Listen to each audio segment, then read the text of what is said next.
Grand format, comme chaque mardi, on ouvre une page de l'histoire spéciale Guinée ce soir.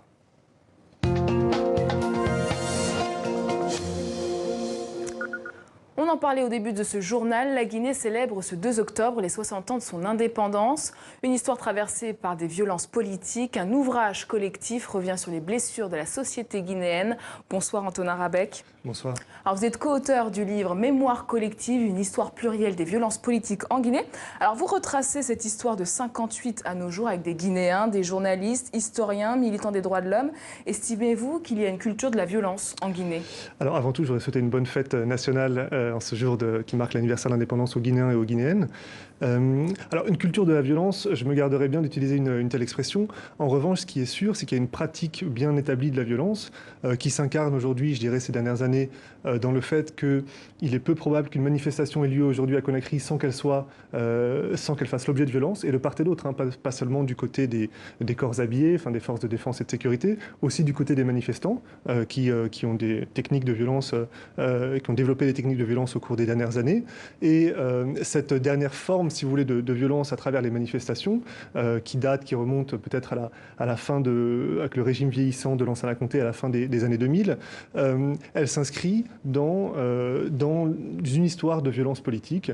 Tout le monde a en tête le massacre du 28 septembre 2009 au stade de Conakry, mais avant ça, il y a eu les répressions sanglantes de janvier et février 2007, et avant ça, il y a eu la purge de 1985, où les anciens cadres du régime de Sékou Touré ont été éliminés, et avant, bien sûr, il y a le tristement célèbre Camp Boiro pendant la Première République, où plus de 50 000 personnes ont perdu la vie.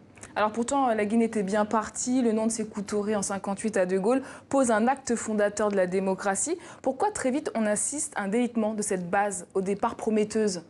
Alors, c'est une question que se posent encore beaucoup les historiens. Il y a plusieurs raisons. Alors, il y a d'abord les raisons externes, qui ont été évoquées d'ailleurs dans le reportage précédent, c'est-à-dire que ce nom de Sékou Touré à De Gaulle et cette indépendance de la Guinée n'a jamais vraiment été digérée par les autorités françaises et qui ont très vite eu au moins deux agendas vis-à-vis de la Guinée. Un premier, plus ou moins avouable, c'est d'empêcher que la Guinée devienne un fer de lance ou un point de pression, parce qu'on est quand même en contexte de guerre froide, hein, du régime soviétique de l'époque.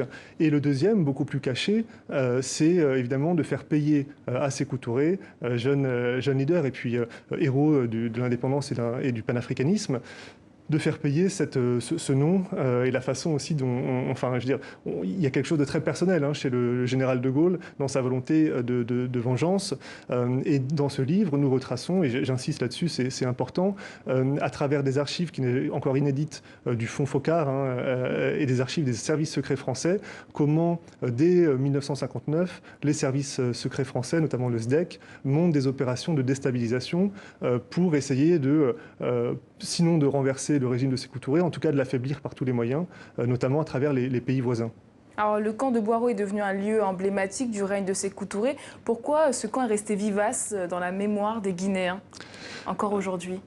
Alors, premièrement parce qu'il existe toujours. Aujourd'hui, on l'appelle le camp Kamayenne et c'est un camp qui est situé dans le centre-ville de Conakry. Et deuxièmement parce qu'ils sont passés des dizaines de milliers de personnes. Certains en sont ressortis. Je pense par exemple dans le livre, on a le témoignage d'un grand historien guinéen qui est Djibril Tamsirnian, notamment l'auteur de Soundiata Keita, l'épopée Mandingue, un livre extrêmement lu en Afrique de l'Ouest, qui a passé 3 ans.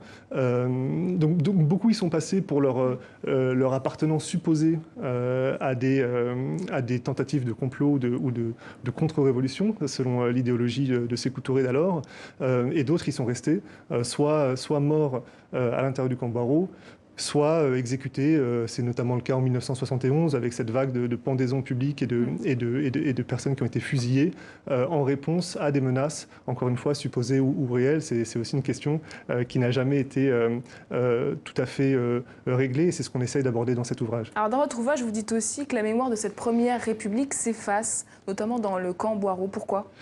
C'est tout l'enjeu, c'est-à-dire que c'est en ça que ce livre est une tentative de libérer un peu la parole, parce qu'aujourd'hui il est très difficile difficile de parler, on l'a vu à Conakry la semaine dernière lors du lancement de l'ouvrage, de parler des pages les plus sombres de l'histoire guinéenne, et pour plusieurs raisons. D'abord, il y a presque plus d'archives, il y a très peu d'archives nationales publiques sur cette époque-là, parce qu'en fait, à la mort de Sékou Touré en 1984, beaucoup des archives ont été gardées par des proches de Sékou Touré, ont été volées et sont aujourd'hui en fait dans les maisons, elles sont dans des fonds privés.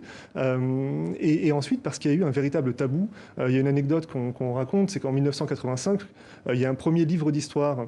Aujourd'hui, il n'y a pas de livre d'histoire en Guinée, il n'y a pas d'histoire de la Guinée moderne aujourd'hui pour les lycées. Par exemple, il n'y a pas de manuel d'histoire de la Guinée pour les lycéens. Est-ce que ces phases critiques du pays sont enseignées? Voilà, non, très peu.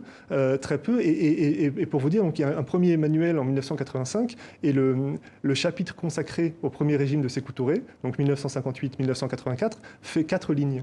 Et donc aujourd'hui, il y a une vraie difficulté à parler. Alors bien sûr qu'il faut souligner le 28 septembre 1958 et le 2 octobre 1958, qui sont des dates fondatrices et des dates très importantes pour la Guinée, mais au-delà pour les indépendances africaines. Mais cela ne doit pas empêcher de parler des violences commises à cette époque, qui ont finalement encore une incidence aujourd'hui, et ne pas pouvoir en parler est probablement la cause de répétition de ces violences. Et c'est ce clivage qui complique le travail de mémoire, vous pensez ? Rapidement. Oui, si vous voulez, le professeur Alpha Condé, le président de la République, a mis en place une commission réconciliation en 2011 et jusqu'à présent, elle n'a pas réussi à dépasser ces questions-là. Tout le monde est conscient qu'il faut pouvoir rentrer dans cette histoire, mais personne n'y parvient vraiment. On espère y avoir contribué avec cet ouvrage parce qu'il faut dépasser ces violences-là pour aborder un avenir un peu plus apaisé. Merci beaucoup, Antonin Rabec, d'avoir répondu à nos questions.